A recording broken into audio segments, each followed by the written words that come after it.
جب آئے تو آقا علیہ السلام کے صحابی حضرت جابر نے کہا یہ شہزادے قریب آئیے. حضرت امام باقر قریب گئے. جب ان کے قریب گئے تو مصافحہ کیا. عمر کم ہے لیکن حضرت جابر نے ان کے ہاتھ کا بوسہ لے لیا. صحابی رسول نے ایک تابعی کے ہاتھ کا بوسہ لیا. کیوں؟ اگرچہ تابعی ہے لیکن مصطفیٰ کی آل ہے, مصطفیٰ کی اولاد ہے, ہاتھ کا بوسہ لے لیا. قدم چومنا چاہا تو حضرت جابر رضی اللہ تعالیٰ کی بارگاہ میں حضرت باقر نے عرض کیا کہ حضور آپ میری قدم بوسی نہ کرے, مجھے اچھا نہیں لگتا ہے. کہا بیٹا تمہاری شان بہت بلند و بالا ہے. کہا یہ کیسے؟ کہا ایک بار آقا علیہ السلام نے مجھ سے فرمایا تھا جابر میرے نواسے حسین کی نسل میں سے ایک شہزادہ ہوگا جس کا نام محمد ہوگا, جس کا نام محمد ہوگا, وہ علم و حکمت کے دریا بہائے گا. جب وہ تمہارے سامنے آئے تمہاری ملاقات ہو تو اس سے کہہ دینا تمہارے جد اعلیٰ ہمارے رسول نے تمہیں سلام بھیجا ہے. تو تمہاری شان وہ ہے کہ حضور صلی اللہ علیہ وسلم نے تم کو سلام بھیجا ہے. حضرت جابر رضی اللہ تعالیٰ عنہ فرماتے ہیں تو حضرت امام باقر رضی اللہ تعالیٰ عنہ کی ذات وہ ہے جنہیں مصطفیٰ نے سلام کہلوایا, مصطفیٰ نے سلام کہلوایا. ارے اگر آقا کی بات آتی ہے تو میرا نبی تو پردہ فرمانے کے بعد بھی جسے چاہے اسے سلام بھیج سکتا ہے. مدد میرا نبی کرتا رہا.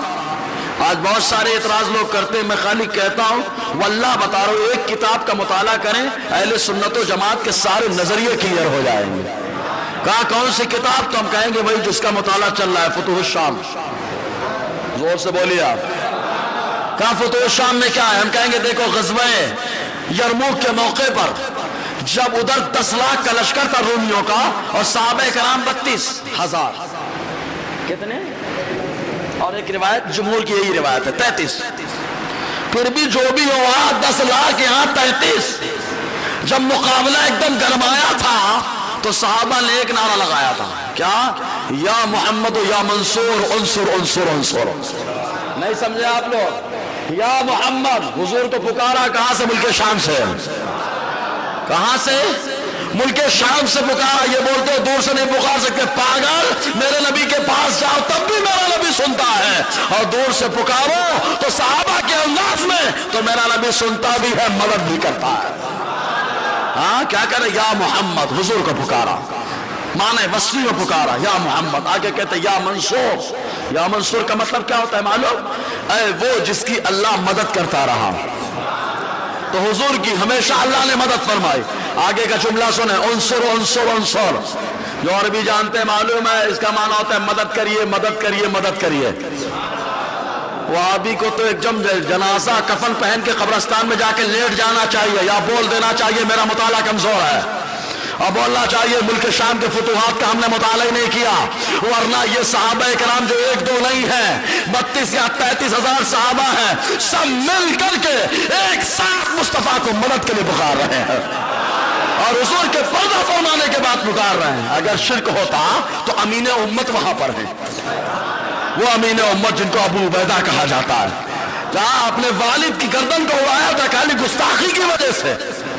باپ کی گردن کو اڑا دیا تھا, لے کر کے آقا کی بارگاہ میں آ گئے.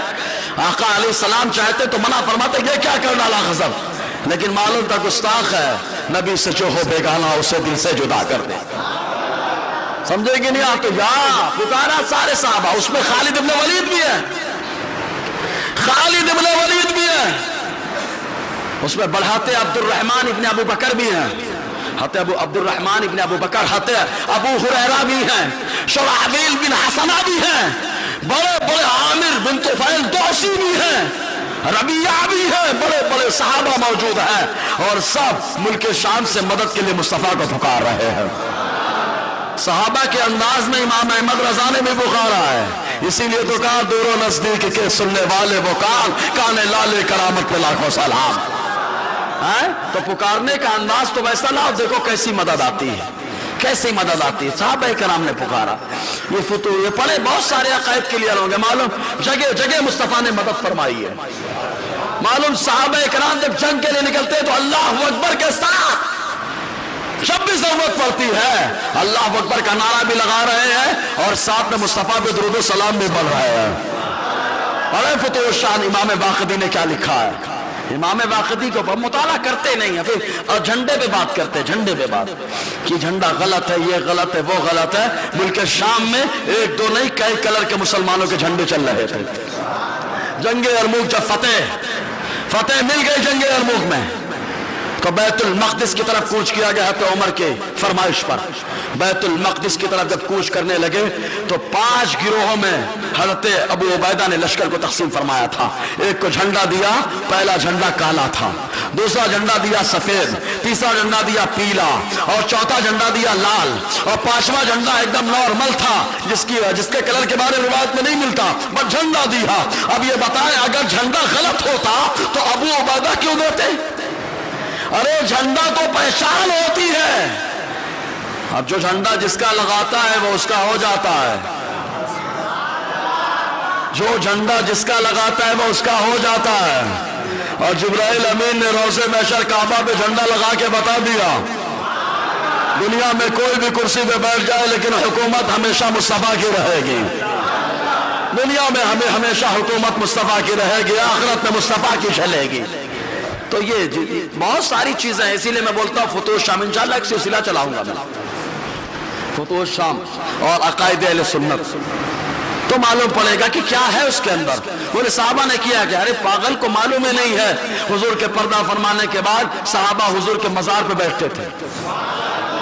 پاگلوں کو معلوم ہی نہیں ہے کچھ، اگر معلوم ہوتا تو اعتراض ہی نہیں کرتے.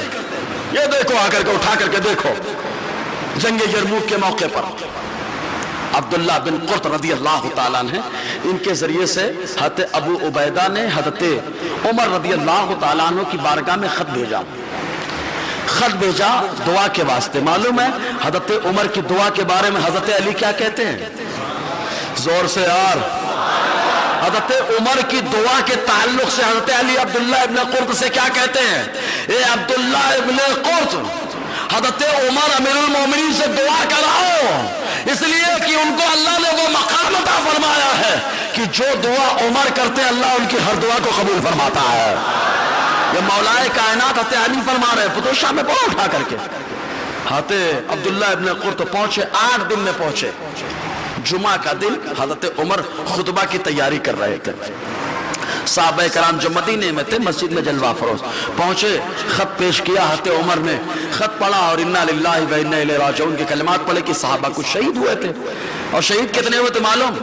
جبلہ ایہم غیسانی کے مقصانی کے مقابل میں وہ 60,000 کا لشکر یرموک میں لے کے آیا تھا، اور وہ 60,000 کے مقابل میں آتے خالد بن ولید کتنے کو لے کے گئے تھے معلوم؟ خالی 60 لوگوں کو. کتنے لوگوں کو؟ کتنے لے کے آیا تھا؟ 60,000 کے مقابل میں کتنے آدمی؟ تو آتے خالد ابن ولید نے بتا دیا جب ایمان مضبوط ہوتا ہے تو ایک مرد قلندر 1000 پہ بھاری ہوتا ہے. حضرت خالد ابن ولید نے حضرت ابو عبیدہ سے یہی تو کہا تھا کہ 260 ہم کو. حضرت خالد ابن ولید نے 60 لوگوں کو لیا اور جو مقابلے کے لیے گئے تھے معلوم تو جبلہ بن ایہم غسانی جو مرتد ہوا تھا پہلے ایمان لایا، یہ وہی تھا جس کے بارے میں حضرت عمر نے کہا انصاف ہوگا، قصاص، دانت کا بدلہ دانت، ناک کے ہڈی کے بدلے ہڈی. تو بھاگ گیا تھا وہ، وہی مقابلے کے لیے آیا تھا. جب اس نے دیکھا کہ آتے خالد بن ولید خالی 60 لوگوں کو لے کر کے آئے تو ڈنگ مارنے لگا، اور اس کو یہ نہیں معلوم ہے یہ اللہ کے وہ شیر ہے. دوسرا شیر دہاڑتا ہے، یہ بغیر دہاڑے بھی اپنا رعب قائم کر دیتے ہیں. اور یہی تھا کہ حضرت خالد بن ولید کا معاملہ ایسا تھا کہ وہ شہادت کے جذبے میں سرشار ہو کر کے صبح سے شام تک تلوار چلا رہے ہیں. 9 تلواریں ٹوٹ گئی. لوگوں نے حضرت ابو عبیدہ کا آپ بلا لیجئے واپس، تھک گئے ہوں گے. تو حضرت ابو عبیدہ نے کہا اللہ کا واسطہ آ جائیے واپس. تو خالد بن ولید کہتے ہیں اے ہمارے لشکر کے سردار، اے امین امت، ایک صحابہ رسول، تم کو میں خدا کا واسطہ دیتا ہوں. خالد سویرے سے شام تک تلوار چلا رہا ہے لیکن ذرا بھی تھکن کا احساس نہیں ہو رہا ہے. جب ایسا جذبہ ہوتا ہے تو اللہ تعالیٰ طاقت بھی عطا فرماتا ہے. تو 60 لوگوں کو لے کے گئے تھے. کیا ہوا تھا معلوم؟ مقابلہ ہوا تو ان 60,000 میں 5,000 مارے گئے. کتنے ہزار؟ 5,000. اور صحابہ میں 60 میں سے 10 شہید ہوئے، 5 گرفتار ہوئے.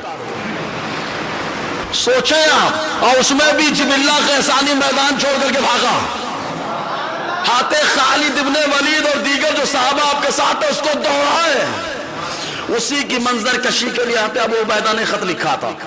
حضرت عمر نے انا للہ و انا الیہ راجعون کے کلمات پڑھے اور کہا کہ ہرقل بادشاہ 9 سے 10 لاکھ کا لشکر بھیجنے والا ہے، آپ دعا فرمائیں یا نئے لشکر کو بھیجے۔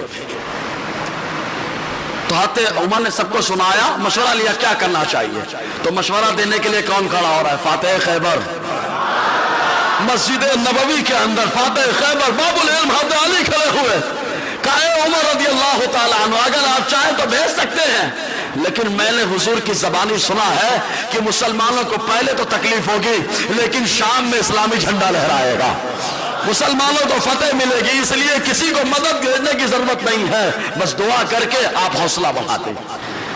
جب لوگوں نے سنا کہ حضور نے کہا حضرت علی بتا رہے تو سب نے کہا اے عمر رضی اللہ تعالیٰ عنہ ہمارا وہی مشورہ ہے جو باب العلم کا مشورہ ہے۔ ہر موقع پر حضرت علی کے مشورے پر، بیت المقدس کی صلح میں بھی حضرت عمر جو گئے تھے وہ حضرت علی کے مشورے سے گئے تھے، حضرت علی کا مشورہ تھا کہ آپ جائیے، مسلمانوں کو بغیر خون جنگ لڑے ہوئے اللہ فتح عطا فرمائے گا، تو آپ کا جانا بہتر ہے۔ تو حضرت عمر نے کہا عثمان بھی اچھا مشورہ دیتے ہیں اور علی بھی اچھا مشورہ دیتے ہیں، لیکن عمر کو وہی مشورہ پسند ہے جو علی مشورہ دے رہے ہیں، تو حضرت عمر گئے۔ بہرحال تو حضرت عمر نے خط لکھوایا اور کہا کہ چلے جانا۔ عبداللہ ابن قرط کہتے ہیں، میری بات سمجھ آ رہی ہے نا، شاید پہلی بار سننے میں آ رہا ہو اس لیے ہم لوگ جاگ گئے، نہیں جمعہ میں تو جھپکی بھی آتی ہے، اب نہیں آئے گی، جو قوم سو جاتی ہے وہ سو جاتی ہے۔ عبداللہ ابن قرط کہتے خط لیا نکل پڑا، جانے لگا تو میرے دل نے، میرے ضمیر نے، میرے ایمان نے گوارا نہ کیا کہ میں تو یار مسجد میں ہوں، مسجد نبوی سے جا رہا ہوں اور آقا کی بارگاہ میں سلامی پیش نہیں کیا۔ فرماتے میرے زمین نے گوارا نے کیا، پھر میں دروازے پہ تھا، فوراً واپس آیا، جو شہر کا دروازہ واپس آیا، آنے کے بعد جب آقا کے روضے پہ پہنچتا ہوں تو کیا دیکھتا ہوں، وہاں پہلے سے حضرت عثمان موجود ہے، پہلے سے حضرت علی موجود ہے، حضور کے چچا عباس موجود ہے، اور حضرت عائشہ صدیقہ موجود ہے، ماں حفصہ موجود ہے، ماں ام سلمہ موجود ہے، اور ساتھ میں حسنین کریمین بھی موجود ہیں۔ امام حسن کو حضور کے چچا عباس نے اپنے گود میں بٹھا رکھا ہے، امام حسین کو حضرت علی نے اپنے گود میں بٹھا رکھا ہے، کوئی سورہ ہود کی تلاوت کر رہا ہے، کوئی سورہ رات کی تلاوت کر رہا ہے، الگ الگ قرآن شریف پڑھا جا رہا ہے۔ اگر سمجھ میں آیا ہو تو بول دینا۔ یہ پاگل بولتا ہے کہ مزار پہ جمع ہو کے قرآن پڑھنا کہاں سے ثابت؟ میں کہتا ہوں وہاں سے ثابت ہے جہاں سے تو نہیں ثابت ہے، وہاں سے ثابت ہے جہاں سے تو نہیں ثابت۔ کیوں؟ تیرا وجود وہاں کا نہیں ہے، تیرا وجود کہیں اور کا ہے، ہمارا وجود مدینے کا تھا، مدینے کا ہے، مدینے کا رہے گا۔ سمجھے کہ نہیں؟ مطلب وجود عقیدہ، ہمارا عقیدہ مدینے کا ہے، مدینے کا تھا، مدینے کا رہے گا۔ تیرا عقیدہ نجد سے آیا تو کہاں سے ثابت ہوگا؟ جب وہاں پہنچے دیکھنے کے بعد، دیکھو موضوع سے ہٹ گیا وہ شاید ہے نا، لیکن جذبات میں آگے انشاءاللہ آتا ہوں اور 2-3 قصے چلا دیں گے، کیا فرق پڑتا ہے؟ بزرگوں کا فیضان ہے، مواد مل جاتا ہے پیش کر دینے کا، یہ تو ان کا کرم ہے جو اپنی بات کرا لیتے ہیں، اور ان کا کرم ہے جو آپ کو اپنی بات سنا دیتے ہیں، ورنہ آج کے دور میں کون کس کی سنتا ہے؟ آج کا دور میں تو میں بڑا یہی چل رہا، میں بڑا،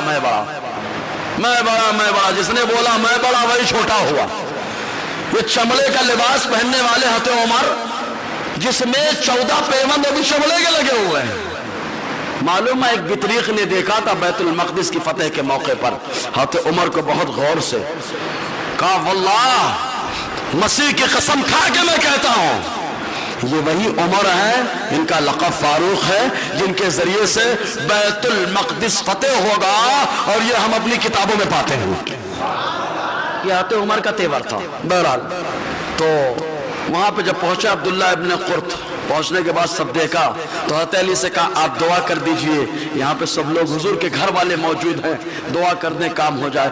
حضرت علی نے اس وقت فرمایا تھا آپ کو امیر المومنین حضرت عمر کی دعا کی ضرورت ہے، آپ کو امیر المومنین حضرت عمر کی دعا کی ضرورت ہے، تو کہا آپ یہاں دعا کر دیجئے، کہا میں کر دوں گا، لیکن عمر رضی اللہ تعالیٰ عنہ جتنی دعائیں کرتے ہیں اللہ تعالیٰ ان کی ہر دعا کو قبول فرماتا ہے۔